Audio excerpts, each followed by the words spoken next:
Hello everyone, it's Mark Smith here. Now in this tutorial, I'm going to introduce you to one of my favorite techniques where we're going to be caging aquamarine gemstones with seed beads to make this extraordinary necklace.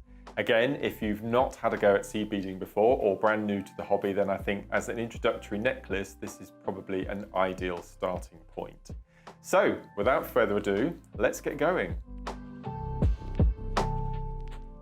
Right, before I show you the ingredients list on how to make this amazing necklace, make sure you like and subscribe these tutorials. And if there's anything you want to see, whether it's seed beading or general beading, anything at all, just let us know in the comments box along the bottom here. Let us know what you want to see and we'll do our best to try and pop a little tutorial on for you. So as I mentioned in this introduction, this is all about caging of beads and it's very, very simple. But as you can see, produces the most elegant work. Now, you could use this as earrings, you could use this as a bracelet, or you could repeat this little technique over and over and over again to make the most beautiful lariat necklace. But so I'm going to show you how we make the motif and then how to attach your clasp to your finished pieces of work. So in front of me is the ingredient list that you're going to need. And again, it's not very much, which is always a joy about seed beading. So you need your beading thread of choice. I've gone for a white fire line, and this is in a 6-pound breaking strain. And the reason I've gone for white is with the beads I've chosen, I think it perfectly coordinates with the colours. Now, if you wanted to do something daring, you could go for a bright red maybe, if you wanted to have a real difference in your work. But I like to keep things really simple, and I like the thread of choice that I'm using to blend. So that's why I've gone with white with many of my tutorials that you'll watch. So I've gone for a white fire line, sharp pair of scissors, then you'll need a clasp of choice, and I've gone for an amazing little sterling silver toggle. And then you need 2 sizes of seed bead, again a size 11/0 and a size 8/0, and then a bead of choice. And I've gone for, again, a 6mm in this beautiful matte aquamarine. You can use any size gemstone or feature bead that you want. The only thing is you'll just need to add more beads when you come to doing the technique. So let's get started.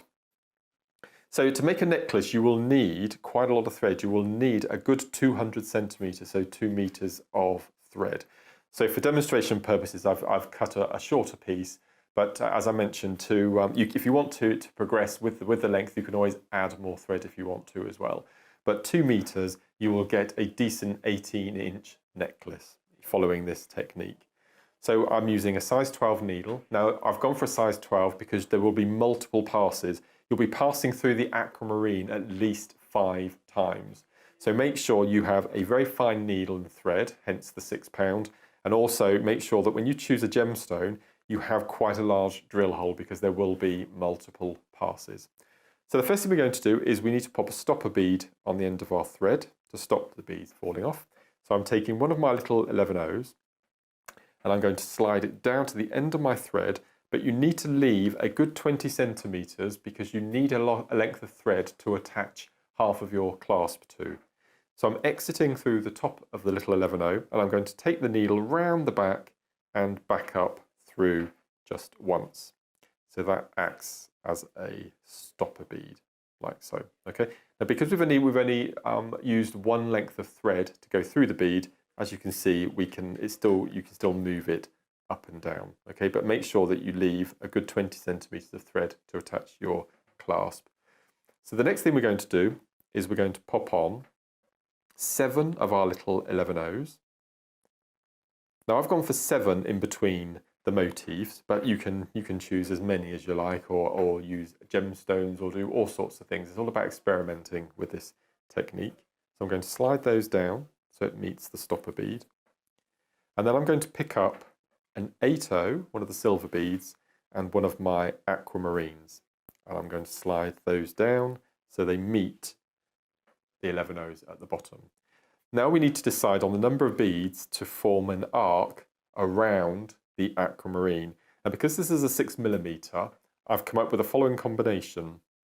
We're going to pick up 3 11/0s, 1 silver 8/0, and 3 11/0s. And what we're going to do is, it's exactly the same technique we've just implied for the little stopper bead at the end.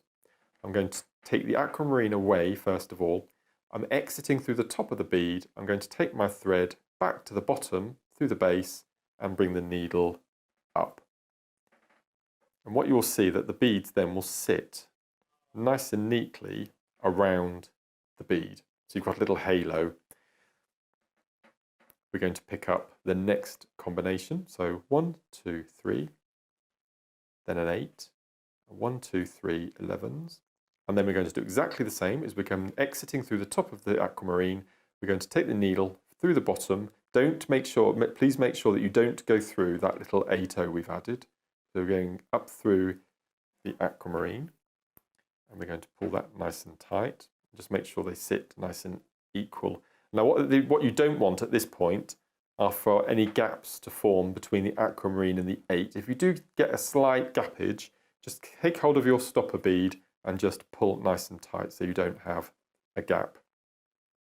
So we've done this twice. We're going to repeat it another 3 times. So we're going to pick up 1, 2, 3 of our 11s, then an 8, and then 1, 2, 3 11s. We're going to go to the base of the aquamarine and we're going to sew up. And just manipulate that aquamarine so your next row you've added sits nice and neatly in between the two. Then we're going to flip it over and we've got the nice open side of the aquamarine. So we're going to then pick up 1, 2, 3 of our little 11s, 1 of our 8s, and 3 of our 11s. 1, 2, 3. And then we're going to take our needle, you've guessed it, from the bottom up to the top. Like so. So now we've got 4. So you see my little section slipped there. So all I've done is I've pushed it back up with the stopper bead. So what I do, again, as mentioned in previous tutorials, if you want to look at our tutorials, make sure you like and subscribe to the site and leave a comment and just let us know how you're finding the tutorials so far and if there's anything that you want to see. And I'm sure we could accommodate any tutorial that you'd like to see. What I'm going to do next is do the 5th row. So we're going to pick up 1, 2, 3, then an 8, and then 1, 2, 3 of our 11s. And I'm going to sew up through the aquamarine. So this is what's important, that you have that large drill hole in the bead. And as I mentioned in previous tutorials, I like odd numbers, which is why I've gone for 5. So once you've got your 5 in position, you can manipulate them so they sit equally around your bead. So what we're going to do next, we're going to do the section in between. So we started with an 8-0 at the back of the bead. So we're going to pick up an 8 and you should have a nice gap at the top that you can then, there we go. So you can place your 8-0 in the gap that those little pieces form. Then I'm going to pick up our 7 11-0s. So 1, 2, 3, 4, 5, 6, 7. So that makes a little section in between. Now if you wanted to, you could use your 8-0s, you could pop in another aquamarine to separate it even further. It's all about experimenting with your design.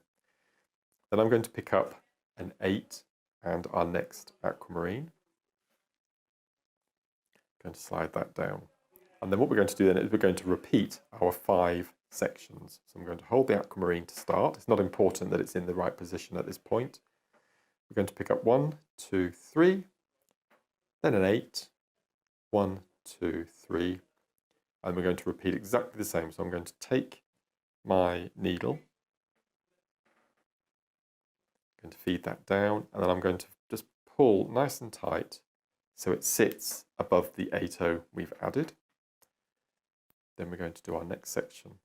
I mean, you could, if you wanted to, you could do 6 or 7. It just depends on the number of passes that you can get through your motif bead.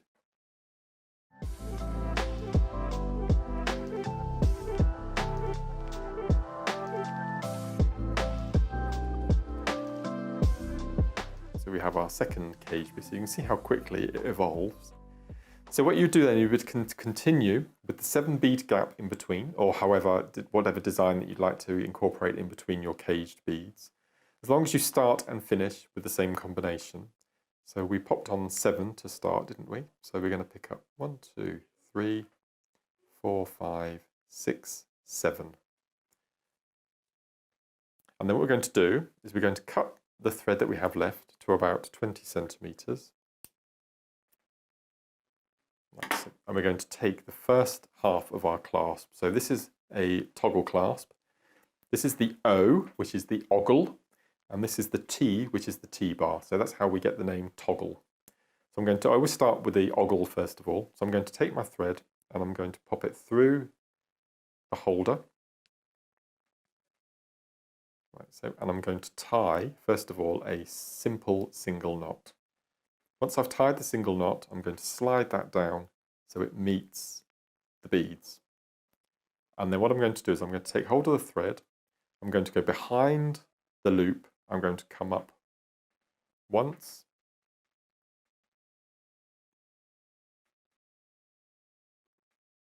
make sure we don't get tangled up. I'm going to tie once and tie a single knot. Then I'm going to tie a third. I tie 5 knots altogether. Come up through, nice and tight. Then the 5th. Do that nice and tight. And then what I would do then is I would thread my needle and I would just sew back down through some of the beads, exit and cut off.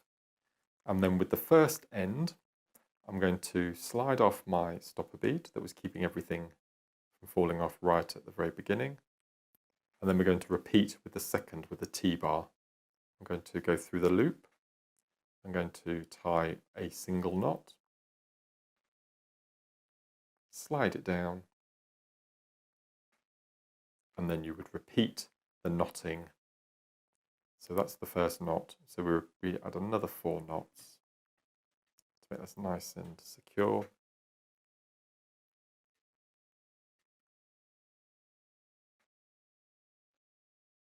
So go through the loop once, pull nice and tight. And then again, you would attach your needle to your thread and sew down through, exit, and then cut off your threads.